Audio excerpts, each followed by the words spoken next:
సంగారెడ్డి జిల్లా సదాశివపేట పట్టణ పరిధిలోని ఘనంగా శ్రీ రామలింగ చౌడేశ్వరి మందిరం 25వ వార్షికోత్సవ వారోత్సవాలు నిర్వహించారు. ఉదయం అభిషేకం వీరయ్యస్వామి ధనసిరి అప్పగారి ఆధ్వర్యంలో మందిర నిర్వాహకులు పాదపూజ నిర్వహించి 25 మంది దంపతులచే గణపతి హోమం నిర్వహించారు. అనంతరం ఆలయ ప్రాంగణంలో అన్నదాన కార్యక్రమం నిర్వహించడం జరిగింది.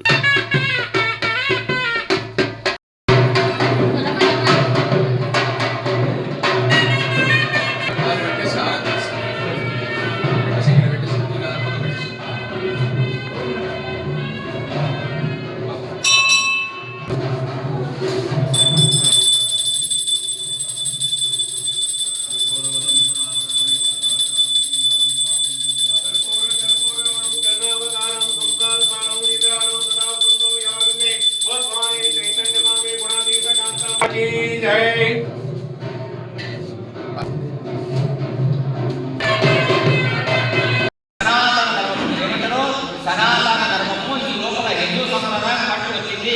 దాంట్లో అనేక రకరకాల ధర్మాలు వచ్చాయి కాబట్టి అందులో కూడా సనాతన ధర్మంలో మనం పుట్టాం కాబట్టి జన్మము హాని చేసుకోవద్దు, వృధా చేసుకోవద్దు అంటే భక్తి కావాలి. భక్తి అంటే ఎలా దొరుకుతుంది, ఎక్కడ దొరుకుతుంది దర్శనం చేయాలి. అలా భక్తి మనం ఇంకా చేస్తున్నప్పుడు పరోపకార పుణ్యాలు చేస్తున్నాం కాబట్టి అవసరం అంటే గురువు ఏంటి మరిన్ని అప్డేట్స్ కోసం మా ఛానల్ని సబ్స్క్రైబ్ చేయండి.